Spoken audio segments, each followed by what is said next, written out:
Hello everyone, my name is Rebecca and I work for Manchester University Press, and I'm delighted that you are joining us for what promises to be an excellent house history armchair event. Before I hand over to Nick, I would like to do a little bit of housekeeping. If you have participated in an armchair event before, you will already know what I'm going to say, so please bear with me. But for those who haven't, on your screen you should see an event dashboard containing a question option. This is for you to type questions and queries throughout the talk, which we will hopefully get round to being answered during the Q&A at the end of the event. Please do ask questions. From the events we've already done, I know the panelists have really appreciated this interaction with the audience. Please also use this question function if you're experiencing any technical difficulties, and we will try and sort those out for you. So without further ado, I will now hand over to Nick. Thank you very much indeed. It's an absolute pleasure to be hosting this armchair chat with Professor Deborah Sugg Ryan and Melanie Backe-Hansen. Hello, both of you. Hi. Hi. We're here to talk about house history. Maybe we should kick off perhaps with a very relevant topic, and that is the enormously successful and brilliantly made, if I may say so, House Through Time, of which you've both got a role. Before we talk a little bit about the series and your involvement, it just struck me how timely the series is, given its current location, 10 Guinea Street in Redcliffe, but of course Bristol, and the story is laced with slavery. It just struck me, and maybe you'd like to reflect on this, just how important it is to look at bigger picture history through very familiar surroundings, such as the house that you featured in the show. Deborah, do you want to have a thought about that? Yeah, I mean, I think the thing is really interesting. I was just fascinated by the reaction we got on social media and in reviews to the first episode. And I think what we did is we literally brought that history of slavery home. And, you know, we got a lot of people saying, why didn't I learn this at school? I had no idea that slavery is so kind of imbued in everyday life in the 18th century and so kind of intrinsic in the home. And I guess that's one of the reasons why I love that story I had in the first episode about sugar, because if we think of a commodity that we're all very, very familiar with, that we take for granted, it has this incredible history. And I think that's what focusing on the home does, is it allows you to think about how these much bigger picture kind of political, social issues affect everyday life. And I think that's really powerful. It's not someone else's problem, is it? It's all of ours because it's so familiar, it's around you. I went around my house just looking around all the objects, artifacts, commodities that you say that would have been touched by this. But there's something about making it familiar and real by looking at the history of a house, something that, you know, we all live in, and just understanding how that history is part of our story as well. Melanie, you've been researching houses for many years. This must have been both familiar but also interesting ground to explore. Yeah, absolutely. I totally agree with the. It's mainly the fact that you're personalizing history, and I think that so many times people have sort of flashbacks to sort of very dry, boring history class at school, and it didn't mean anything, and it was all just a bit too much. But actually, the avenue of a house personalizes it. So you're looking at the stories of people, but the context of those people within the history that they lived. So whether that was 18th century and how slavery impacted the building of houses, the building of actually municipal buildings and all sorts of things that actually still around today. But it could be, you know, so much more. It's, you know, all this series of A House Through Time have revealed the bigger picture history. So whether it was, you know, the house in Newcastle, which was an IRA safe house, and the impact that had on the context of in Newcastle and its relationship to the IRA and the fight for Ireland, and then it could be domestic abuse. You know, we've seen a few stories like that, which both in Newcastle and Guinea Street in Bristol. But then the bigger picture of the war we just saw in the latest episode of A House Through Time, and the fact that 3 sisters who were living in the house all lost husbands.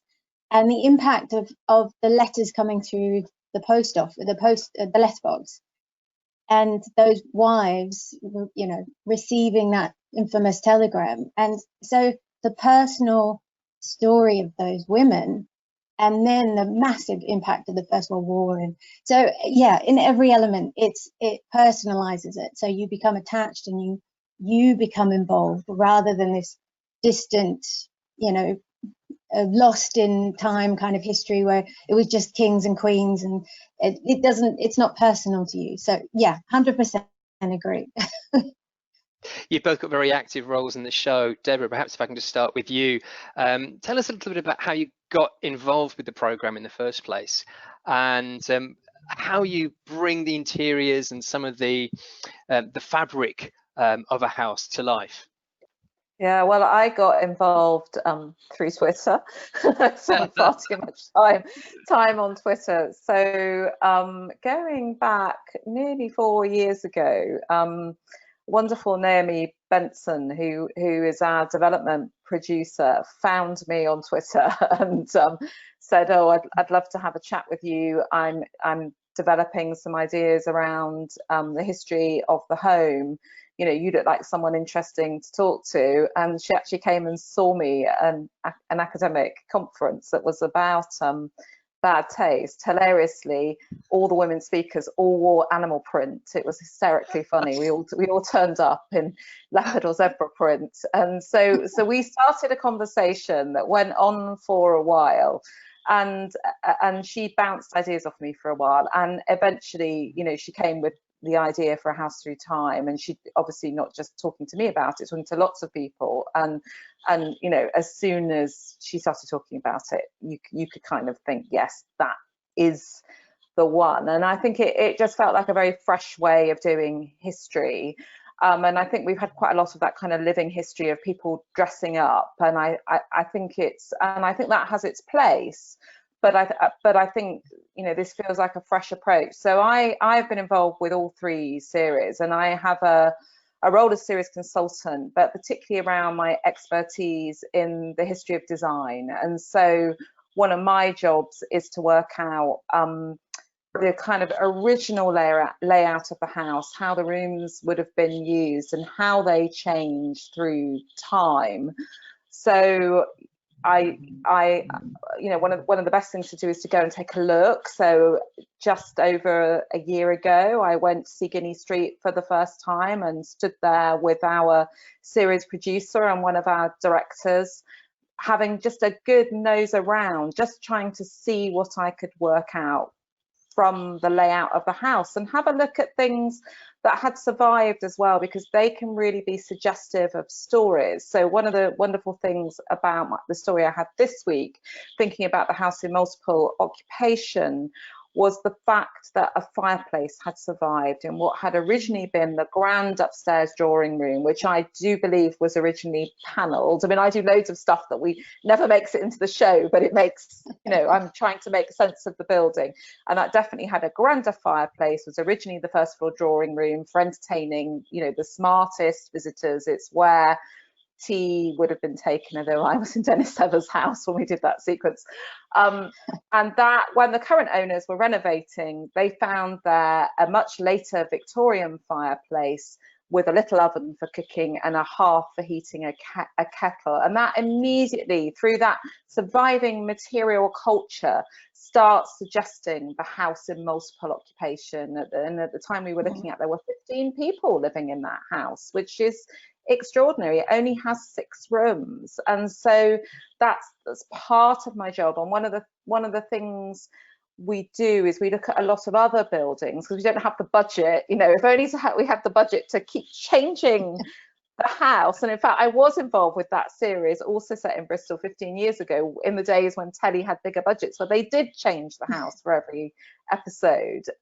But, you know, I think our Holy Moly, who do our wonderful graphics, they're so fantastic, and they've really upped their game. I think this series must have had more money for them, but they give that sense of the house changing. And I think, you know, there are loads of clues. The one that comes up all the time is wallpaper, but there are many other clues to the changing life of the house. We all live with the ghosts of previous residents. We're just passing through our houses, and there are loads of clues if you look. It must be frustrating, a bit like someone who does some work with a family history, and all the personal archives have been thrown out, having seen houses that have been denuded to these wonderful features and fixtures.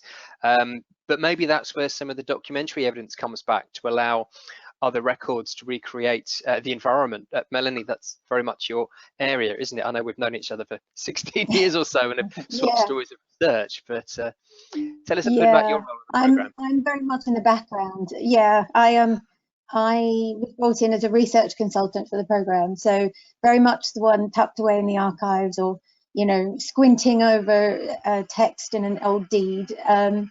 So yeah, it's very much piecing together the specifics of the history based on the documentary evidence.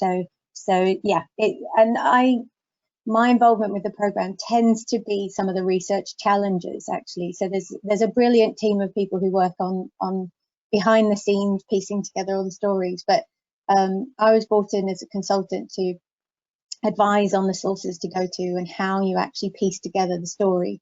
But in the subsequent series, they tend to sort of send me an urgent email going, we don't know what's happening with land tax, what's going on? so I'm brought in to help decipher and answer some of those questions about how the documents sort of piece together. And yeah, a lot of the deeds, actually, for both the Newcastle house and the Bristol house, I'm sent a large file of photographs of old deeds, and yeah, I'm sent off to decipher them. So, but it's an essential part, because in both cases, the Newcastle house, the house wasn't numbered to begin with, and then when it was numbered, it changed numbers, and they were trying to figure out, making sure they had the right house and who was where, and so that was sort of a key piece of research to help actually then take the story forward. And then the same with the Bristol house. I was deciphering deeds about the ownership of the land, and then sort of Captain Saunders as he came along and his involvement with actually the building of the house, and then also establishing that he owned it but he didn't live in it. And then, so yeah, all those nuances of the story which actually come out from researching the documents. Deborah, you've talked about the wood panelling that never quite made it in, and all the various investigations that don't make it to the final edit. I guess I've got two questions. One, how many houses do you look at before you settle on the one that makes it to the production phase? And maybe a second question, are there any stories that you'd like to put in that possibly don't make it that you could share with us? Yeah, I mean, in each series, I mean, I don't get involved until the house has been chosen, but I do know what the process is. So in each series, the team has had an idea about where they want to go in the city. And this time, David had some very strong ideas, because obviously he lives in Bristol. We've all seen him talking about Bristol over the last week. And he very much didn't want to go to Clifton, which might have been, in a way, an obvious place to go. So we've had an idea of the area, and what we do is the team leaflets houses to see if anyone is interested. And there's a lovely story with the Newcastle house, because apparently the couple that own that house, when they watched series 1, sat on their sofa and said, oh, we wish, we could be in this, our house would be great, and got this leaflet through their letterbox. So apparently they had about 100 responses for the most recent series. And then usually what happens is 3 houses are researched initially to have a look. And one of the things that's quite interesting is that obviously a house that stays in the same ownership for a long time doesn't have as many, or the same occupation. We have to separate ownership and occupation, because this is really important, that home ownership really doesn't take off until the 30s. So most people are renting until then. But you want a circulation of people, and you also want some dramatic stories. So happy people don't necessarily make great stories. I think the challenge for me is that I, as an academic, I'm a design historian, but I'm really interested in the everyday, and all my academic work. I wrote my PhD on the history of the ideal home exhibition as a kind of window into popular taste and everyday life. And so I am always wanting to get some of those more mundane, everyday stories on screen. We film a lot that doesn't make it to the final edit, and you know, it would just be so wonderful if we could have a bells and whistles website with additional content and maybe some of the stories that don't make the edit. So I am always pushing for the stories about everyday life, and I've particularly pushed hard to have stories about women and stories about housework as well, and domestic servants. And those stories are harder to uncover because women leave less of a public record. But I think they're just incredibly important stories. And there are some rooms in the house we haven't got in yet. So I was really pleased this week to do the stuff about, you know, chamber pots and bathing, because you know, we have to, bodies inhabit houses and we need to think about that. And I did film a wonderful sequence for the last series that wasn't used in the end about the bedroom, and we haven't got into a bedroom yet, and I am you know, it was filmed, not used, because there wasn't space for it in the end. But we did a very nice story about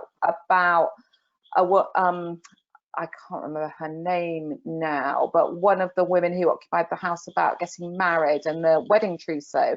And we went to loads of trouble consulting fashion historians. We sourced the kind of items a Victorian woman would have had in her trousseau from prop hire companies and private collections, and it never made the final edit. But you know, it was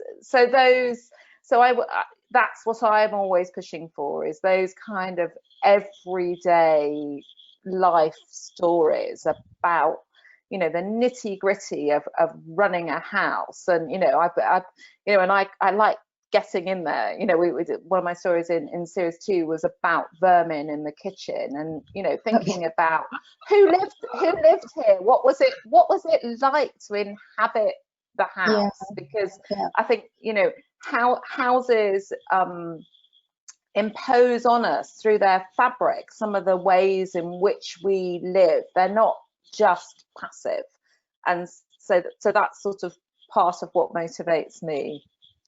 Sounds like there's a web project or maybe a research bit in the offing with the unused rushes and footage with some of the sources. But I love that passion about the everyday and the domestic, sitting as I do in a room that's part office, part converted garage, with a laundry in the background. You know, unless you write this stuff down or capture it, there'll be no record of that. Apart from this one. There we go. Yeah. We may pick up on some of those points because we're going to be talking about your publications a little bit later in the chat. But Melanie, are there any stories that you've really wanted to go in or uncovered that either you feel passionately about or were even too shocking for the show? Well, I didn't get involved with that side of things too much. I think I was largely brought in to sort of, as I said, solve some of the research challenges. But I 100% agree with Deborah. I think it's looking at how people lived and the personal stories behind, you know, the everyday, and how rooms were laid out, and simple things like, I think in my work researching this history of houses, people are constantly sort of surprised when they realize there was no internal bathroom, that there was no toilet inside the house, you know, like something that simple. And then you sort of explain that actually, well, no, there would have been, you know, a privy out the back, or you know, you would have had to have washed in front of the fire, or, you know, all this kind of stuff. And I think people are sort of increasingly interested in that side of things, but also the personal stories, as we found, like so many people commenting on social media about how devastating all the stories are and how upsetting they all are.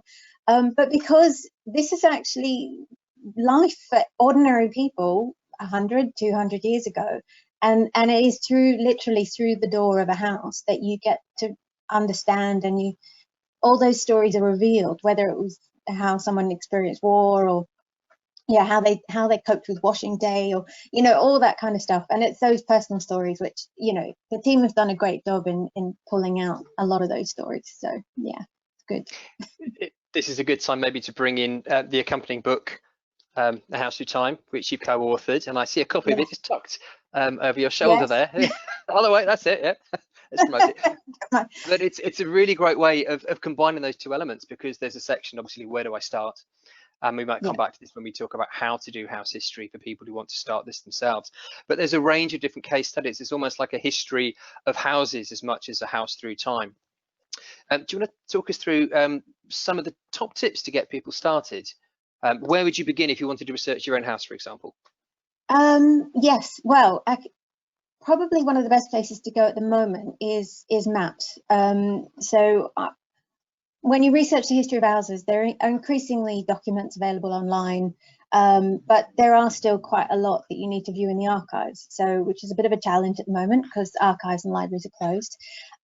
But maps is brilliant, because I would actually start with maps anyway. If someone sent me an address and said, can you tell me more about the history of my home, I would look at a map. And probably one of the key sources is the Ordnance Survey maps, and you can view those online. There's a National Library of Scotland, but they cover the whole of the UK, not just Scotland. But there's some other map websites called oldmaps.co.uk. There's Layers of London. There's Know Your Place in the west of England. So there's increasingly maps available online. The Ordnance Survey maps are great because they actually show a lot of detail from around the 1860s or 70s. And then periodically, every 20 or 30 years, they produced another map. So it offers this fantastic visual source where you can look at the site of your house, and it might not even be built yet. It might just be fields, it might be something entirely different. But then you can look 20 years later and actually perhaps see the changes. And then you can track it through to today, basically. So maps is a brilliant one, and it can, if your house wasn't built in the 1860s and then it was in the 1880s, obviously that also provides a massive clue as to when it was built, and that will provide more steps as to how you go. And then local history is another key one, looking at the house within its context. So it's important to understand, was it reasons why it was built? Was it impacted by the railways? Was it a purely agricultural labouring community? Was it a fishing village? Was it, what was going on around it, and then what impact that had on why it was built? And that would then lead to the types of people that might have first lived there. So they're the first two, and then there's a whole bucket load of other sources to go to. A lot of them are online, but I don't know if you want me to go into those yet. But well, we're gonna take questions at the end, but we've had one come in from Claudia, who's explained that she started to research a little bit about the house in question, built 1882, and has picked up some names of people from census returns. Where would she go next to find out more about them, for example? And census was one of those that seemed to be quite a readily available online resource. Yes, yeah, census is fabulous. 1841 to 1911, every 10 years. They're fabulous for providing the names of people who are in the house on census night.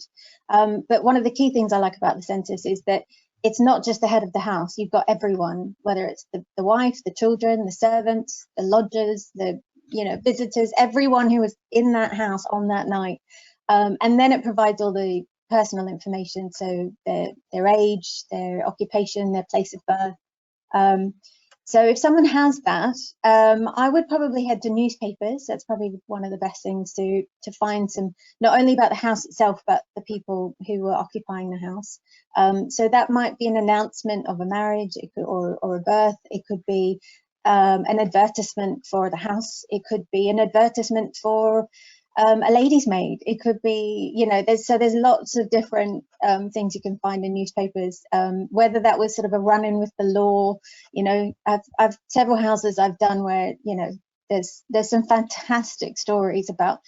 There was one I did in Mayfair, actually, where it was raided on one night because it was suspected to be an illegal gambling den. So, but then there was another one with a sort of Victorian house in West London, and it was, one of the occupants was found literally holding the bag, saying, "It wasn't me, Gov, it wasn't me," because he was found to be using sovereigns other than currency. So he, the whole story about his capture and the court case, it's all in the newspapers. So So in terms of finding out a bit more about the personal stories, that's a great place to go.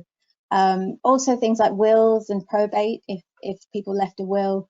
Just trying to think. Oh, obviously parish registers, or the register of births, marriages and deaths. That will obviously help you piece together the personal side, and obviously who they were married to, how many children they might have had, that side of things. So yeah, you can hopefully piece together enough from different sources like that.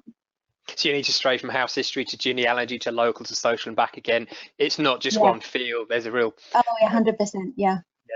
And what's great about the book is that you provide some really good tips at the beginning, as well as case studies period by period drawn upon not just the series but also other houses that you've researched through time as well.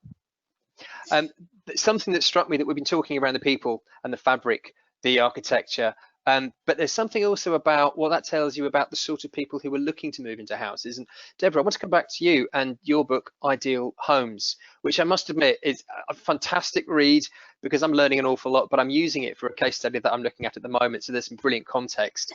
Do you want to tell us a little bit about some of your favourite areas of research? You've talked about wanting to feature segments of the bedroom in a house through time. Is there a particular room that you enjoyed, or a particular place, or a particular period? Well, the thing I'm really obsessed with is the kitchen. I mean, partly because I'm writing another book now on the history of the kitchen that's going to take a kind of longer period. So it's going to do 1850 to the present, and even think about the future of the kitchen as well. And it will have a much broader geographical perspective. So I'm looking at the history in the kind of Western world, but the kitchen is just such a brilliant microcosm through which to view a house. And one of the things that's amazing about the kitchen is the kitchens change. You know, kitchens and bathrooms are the bits of your house that change the most. And so in current series of A House Through Time, the original kitchen doesn't even exist, and the work we've done really points to the fact that the kitchen originally was in a separate building, which is maybe something people don't know was often the case with Georgian houses, and also quite specific to the site of our house. But you don't really get the sense so much from the programme, but it is built into a slope. It's got these big cellars underneath, but there's no material evidence cooking was ever done in the cellars, and there are lots of reasons to do with risk of fire, smells, privacy, different ideas around domestic space. So kitchens often really, really change. And I think, you know, for me, the period I'm looking at in the book is so fascinating, because the interwar period is a period we became a nation of homeowners, and home ownership started to become within the reach of ordinary people. And lots of those classes, really, social class and gender, are really, really important to my work. And the thing I've been particularly tracking in the book is the lower middle classes, and the kitchen, absolutely, the debates around what happens to domestic work, you know, centre on the kitchen. And you've got these debates after the First World War about the new poor and the new rich. And the new poor are the established middle classes who in before the war had servants, a reasonable standard of living. They've been hit by post-war inflation and what was called the servant problem, and there'd been a debate about the kind of quality and availability of servants for some time. But then you've got this new rich coming up, who are the aspirational lower middle classes, some of whom came from very working class backgrounds. And one of the things I do in the book is I use house history for some case studies, and I delve into people's family backgrounds who have become first time homeowners to investigate this. And a lot of this centres on the kitchen, and these are people that you know may have grown up in a house in multiple occupation, and the idea of moving into this little semi-detached house of their own with their own kitchen that they weren't sharing, an indoor bathroom, you know, the bathroom is so important, is just such an amazing shift. And the kitchen is also the site of modernisation and technology as well in the home. You know, it's where you encounter electricity and gas, although we are slow to take things on in the UK. So that's the room, I guess, that fascinates me the most, because it's the one that changes and the one that is often really, really hard to unpick. I particularly remember reading a section on efficiency and some of the everyday devices, and the fact that, you know, kitchen cabinets start coming in and then they move out and you've got fitted kitchens, and it just makes you stop and think about the space around you in a very different way. But I was also struck by looking at some of the adverts to encourage people into these spaces and the real play they made of all of these mod cons and indoor toilets and that. And the fact I was for the research of the project I'm working on, talking to my family, and my mum, who's 82, recalls her grandmother saying, "Oh yes, we used to go and look at those new builds. It was only fields when I was growing up, and it was a day out. They'd used to bus us from the new train station in, and we'd spend all day looking around. Definitely not for us." And then 10 years later, they were living in one of those things, and it must have really changed people's lives, both for the better and possibly not in certain cases.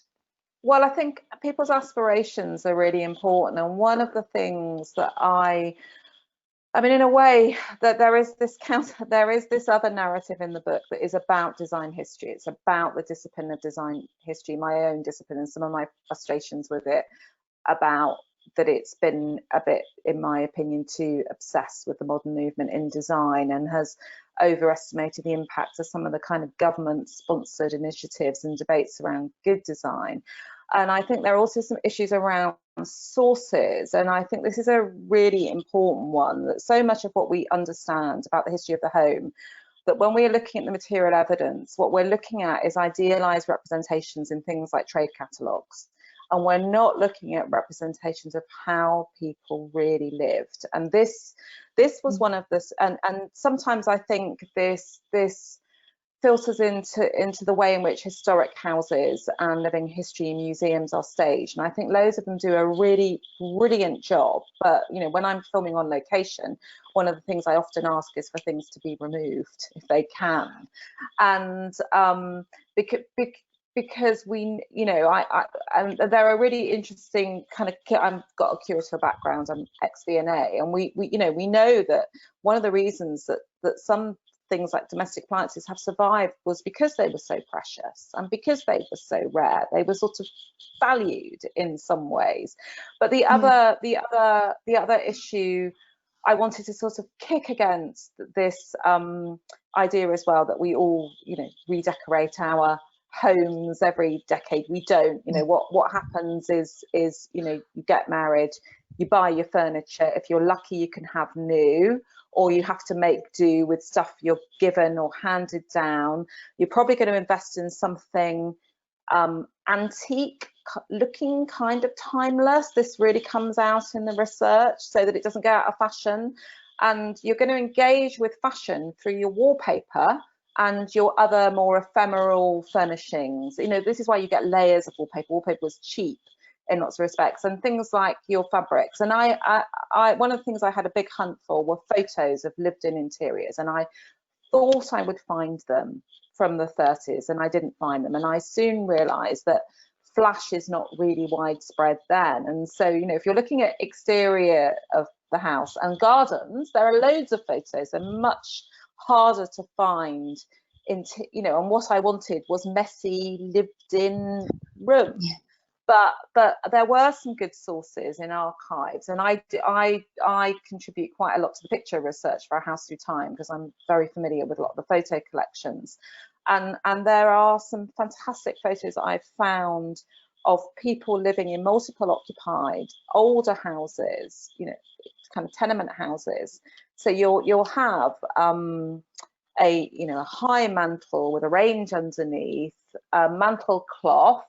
That will all look quite Victorian, and then you'll get this I've got one of these in the book. These absolutely startling 30s wallpaper, this riot of geometry, and you'll think that, you know, that can't be right. And so that was one of the things I was trying to do. And also, I'm very familiar with all the stuff. I start the book by talking about the 30s house that I owned and I restored, that when I bought it, it was like a time capsule from 1934. It had only ever been decorated once, and I did keep it like that as much as I could. And I spent a lot of time at car boot fairs, in junk shops, on eBay, and I am very familiar with all the stuff And the book took a long time to write. That's the other thing I should say, that I was seriously ill in the middle of writing it, and I was in and out of hospital for years. And so I had a very patient editor at Manchester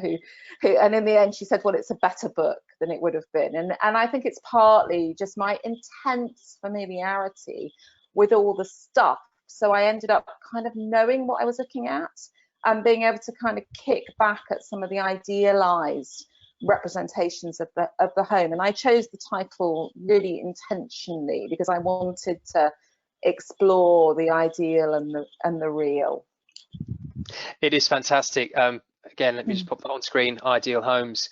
I've always loved browsing through old houses, way back when I was doing house detectives, but one of the richest sources I found where you can capture some of that vibrancy, if the material's been stripped out, with the design registers and the representations at the National Archives. And when I first started working there, for last century, we often had to help people with these huge volumes. I mean, they were enormous, full of representations of wallpaper, volumes upon volumes. Now, some of those have been digitized, but it's just an incredible resource if you want to find out what sort of material would have been put in your house.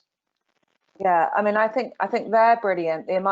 My biggest source for the book was the Museum of Domestic Design and Architecture at Middlesex University, which it's not a museum, actually, it's an archive, but they've digitized a lot of the collections, and it's somewhere I often direct people because it has brilliant wallpaper collections.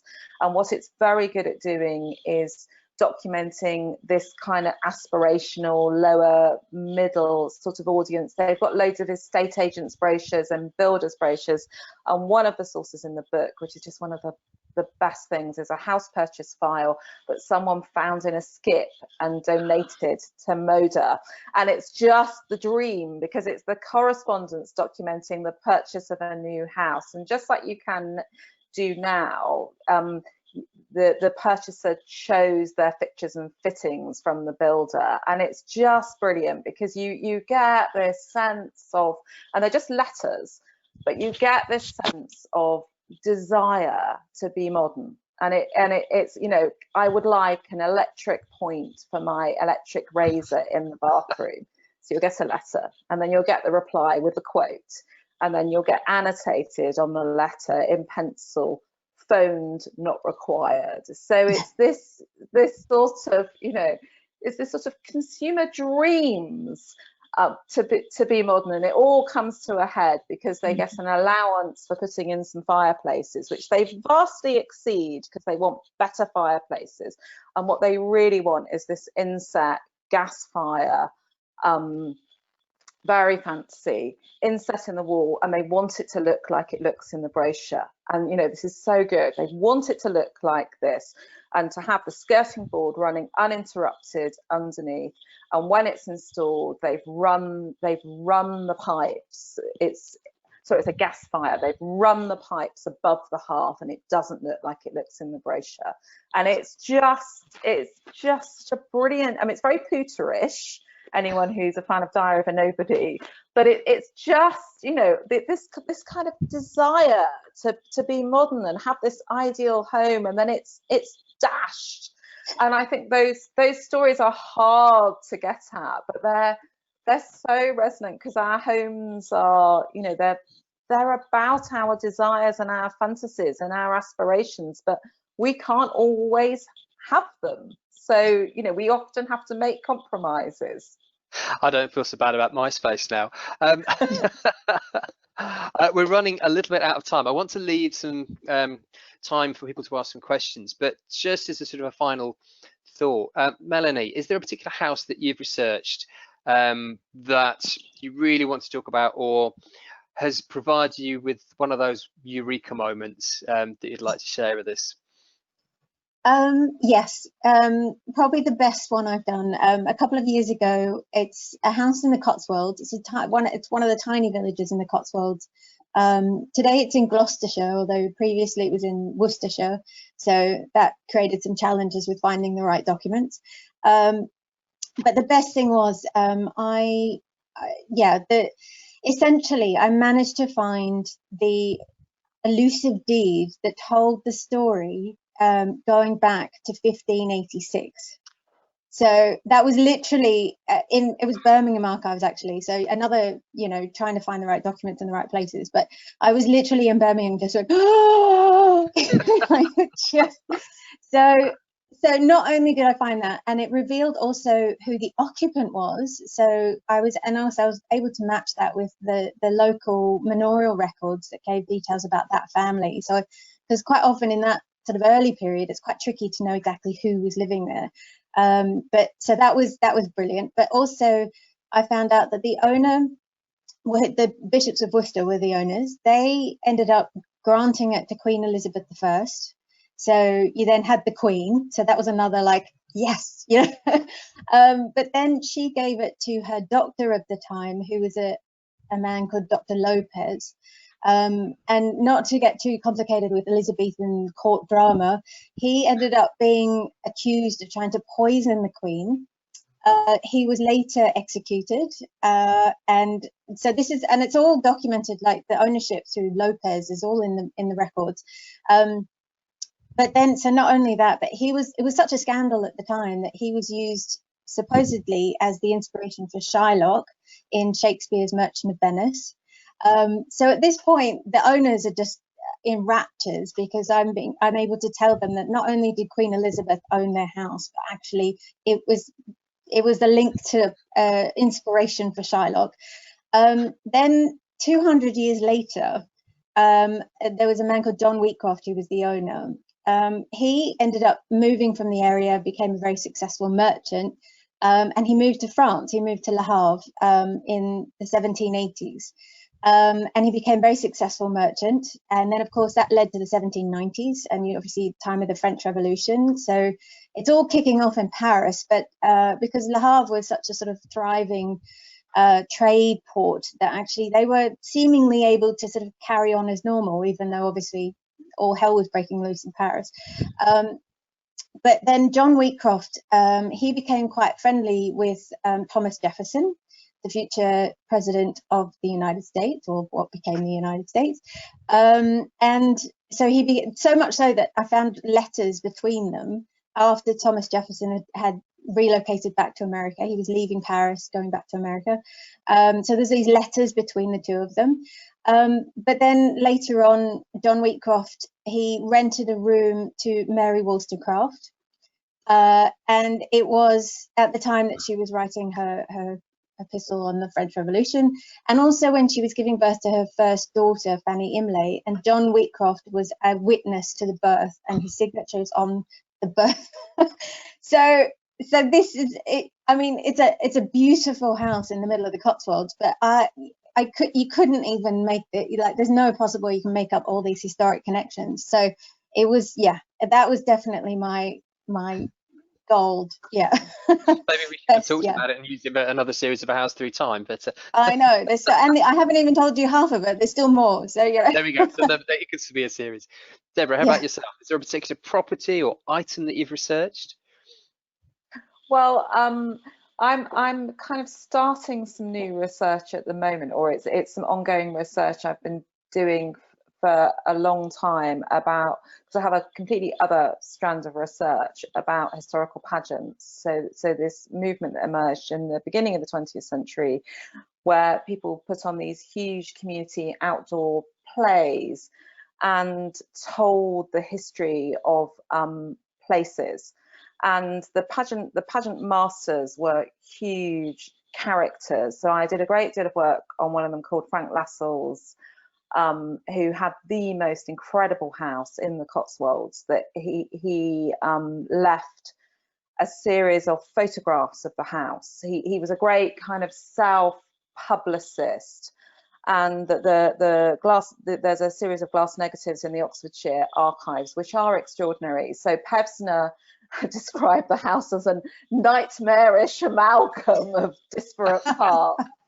So it was a barn and a cottage, and he built a tower. Arthur Mee, who some of you will be familiar with, said it looked like it'd fallen out of a fairy tale. And the house is amazing. He installed a pipe organ, and he had loads of souvenirs from his pageants. He had suits of armour, banners. One of his lovers was Ivor Novello, and which I only have through village gossip. I've been doing this research for so long. I did some oral history with over 20 years ago with people who had memory of him, and Keep the Home Fires Burning was said to have been composed at the pipe organ. I don't believe that, but it's a great story.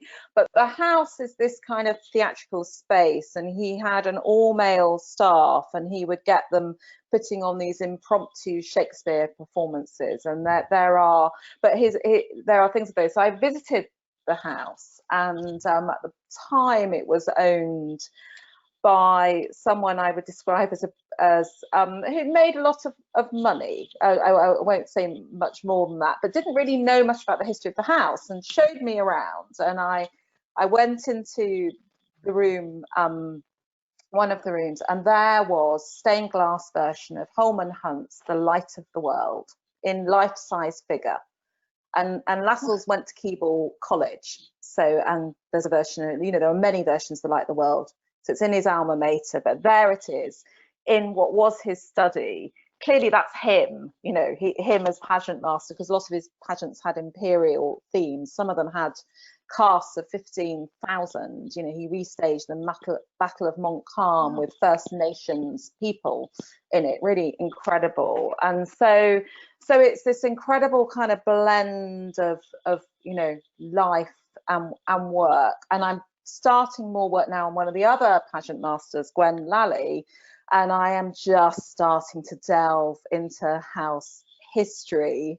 And the big thing has been finding out a bit more about her private life. And I now know from Street Directories, and through actually managing to track down a relative, that I know she was in a same-sex relationship for over 40 years. And I think, you know, house history is a really interesting, you know, how do we document same-sex relationships?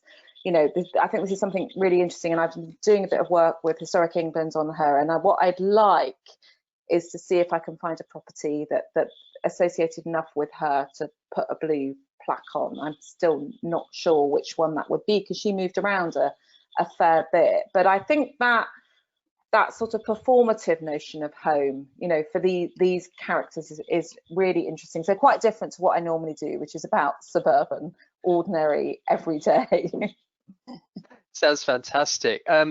We're pretty much out of time for the conversation. Just to remind everybody tuning in, we've got A House Through Time, which Mel has co-authored with David to support the series, but also lots of fantastic case studies.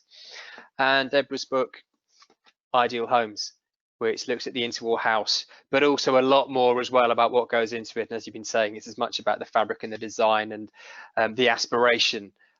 We also run or part of the convening group for a Twitter group that meets every Thursday tonight. Those who are watching it in recording, every Thursday at 7 o'clock. # House History Hour, and we've been talking throughout about lots of the tips and the sources.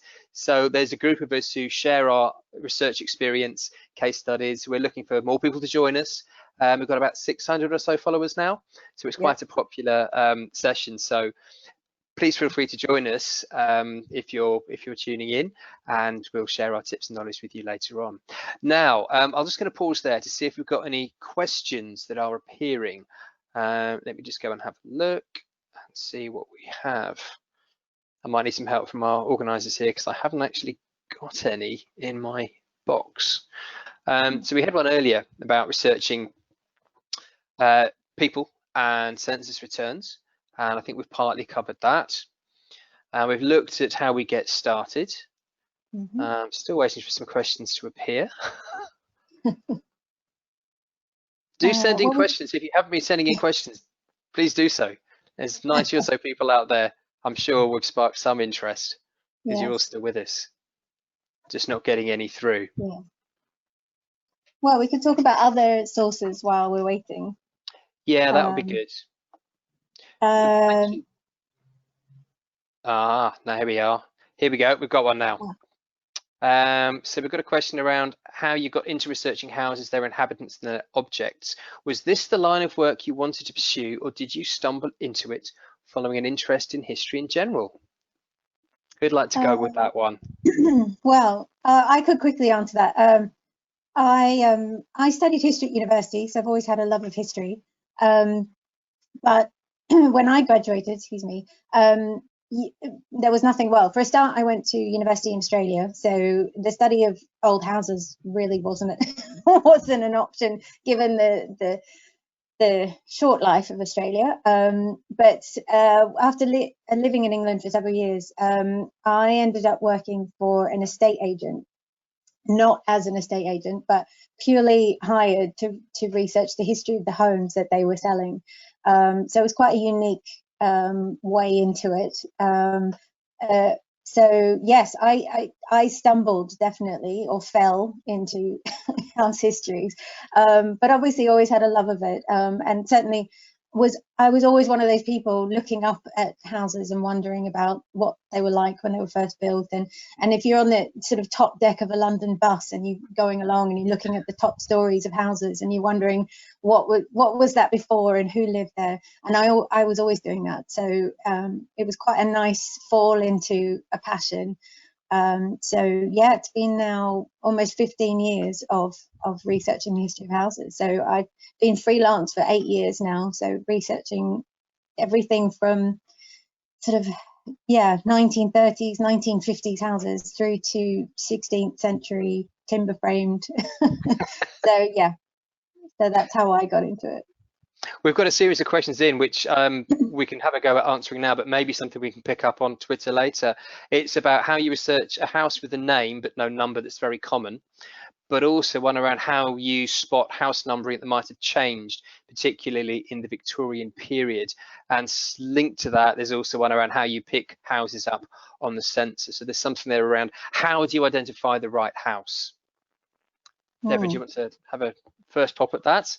Well, I think the easiest thing to do is to start with the most recent good record and work backwards. So that can really help you. So the 1939 register, taken at just after the outbreak of the Second World War, if you're starting with a house you know and working backwards, that can really help you. And I think it's that combination of census record and maps is looking at the two together, and directories are really good as well. I mean, you know, Mel, I'm sure, has more to say about directories, but that can help you kind of track that. But yeah, it is, I mean, you know, it's the issue we come up with on a house through time all the time is number 10 in one year is not necessarily number 10 the next year. And the other thing I think you have to be really careful about is so you'll quite often see in the census it says someone living on their own means, and one of the ways people sometimes live on their own means is by owning property and renting it out. So I've been doing some house history in my Victorian street down on the south coast in Southsea. Street was built in the late 1870s, and when I found rate books for 1911, discovered that the person that owned my house was an owner-occupier, but really interesting, unmarried woman who never married, who kept house for two of her brothers. She inherited the house, not the brothers. Interestingly, I haven't quite unpicked that, but I also discovered when I found rate books that she owned the house next door as well, and that probably explains the living on your own means. But rate books are great as well, because they can they tell you the owner, and that can help you unpick some of this. But it is a bit of a puzzle, and Mel probably has some better strategies for me for working that puzzle out. Well, yes, I totally agree. I think one of the key things is working backwards from something you know for certain now, whether that's your own recent history with the house, or you're able to find it on the 1939 register. There's also electoral registers, which alongside directories and some parish rates, then you can piece together who was the owner and who was the occupant. And also you get to sort of 1910, there's a fabulous resource in the National Archives called it's the 1910 valuation record. It was brought in for a new tax, and it involved a survey of almost all property across the country in order to provide a rate or a value for its tax.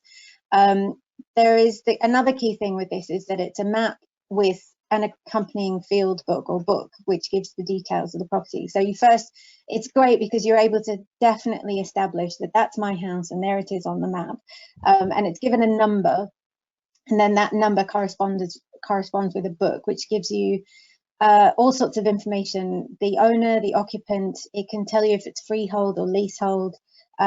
Sometimes it even tells you when the last sale or when the last lease was signed. It gives you a description of the property. So if your house has changed, you can actually get a description of it in roughly the years before the First World War. So it gives you a detail of the rooms, and it gives you the quality as well. So in some cases, you've got a really old house, and it's quite funny. It just is really old, and you've got to establish what does that actually mean.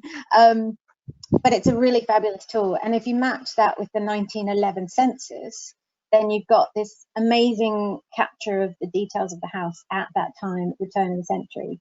And then taking it back, there's more directories, electoral registers, rate books, other tax records, such as land tax or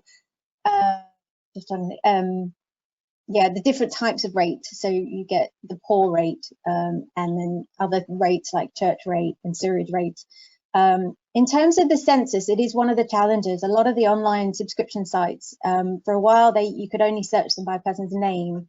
So it was quite a challenge. In the old days, you also used to have street indexes in the archives, and they used to be fabulous because you could just go to the street index and find what you're looking for. But these days, actually, if you're getting around online subscription sites, I find the best way to do it is actually going by the location. So if you find, obviously, your area, and then you can find the parish. So if you know what parish your house is in, and so you can actually sort of go down through the layers and find, you might have to sort of do a bit of digging around.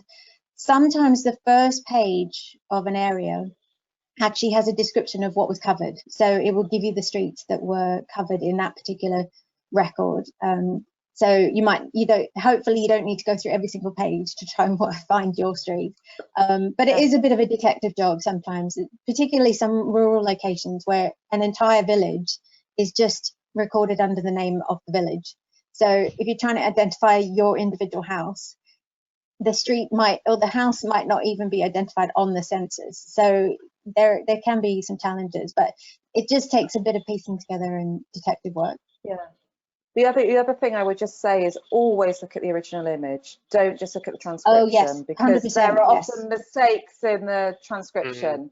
And the other thing you get the sense from the census, which is really interesting, because I'm trying to persuade my neighbours to do a house history project. So we do the whole street together. So we started a WhatsApp group in lockdown, but I've hijacked it for house history. Apologies to any of this. I think some of them might even be tuning in. But the sense you get as well, which has been brilliant when I've been trying to piece together the history of my street, where all the houses had names originally, is that the census taker has been walking one way up the street doing the odd numbers and the other way doing the even numbers. And so actually walking and doing the geography, looking for surviving names, because some of them survived in glass, and so that's been really interesting. And I've also been trying to help my mum, who lives in an incredibly remote little hamlet on the edge of Dartmoor, and one of the things I've said to her is, well, here are the 1939 pages. We need to work out that as a route around the village, and I think that can help you, that with a map. But actually, because I do think walking, being there if you can, is incredibly useful, and that does help you piece together that, because it does seem they're going logically, down one side of the street and down the other. So trying to visualize that physical experience of taking the census, I think is where you get information, don't you, on the page. And I also think it's, so I was going to say, occasionally you get a few key buildings mentioned, and it's often pubs. You might be Yeah. 3 doors up from the sign of the bull or whatever, and they're often picked up in both the Ordnance Survey, the valuation, the rate books. Those fixed points allow you roughly with that triangulation and route to pick up where your house is in context. Great. Well, I think we are pretty much out. Well, we're over time. There was one last question around what's the best site to list the resources. We're trying to pull some of this together in House History Hour, but look at county archives. They have guides around research in the history of your house. So look for the area that's nearest where your house is located. It just remains me to thank you both very much for your time. Really interesting conversation, lots of nuggets from behind the scenes of the programme, as well as some great tips about how you can go and research the history of your own house, the interior, as well as the people. Thank you both very much. Thank you. Thank you. Thanks everyone, and I think this is a good moment to wrap up this armchair event and thank everyone for attending, but also to thank Deborah, Melanie and Nick for giving up your time to participate. For anyone who would like to order a copy of Deborah or Melanie's books, an email will follow the end of this event with details on how to order. So thanks everyone, goodbye. Bye.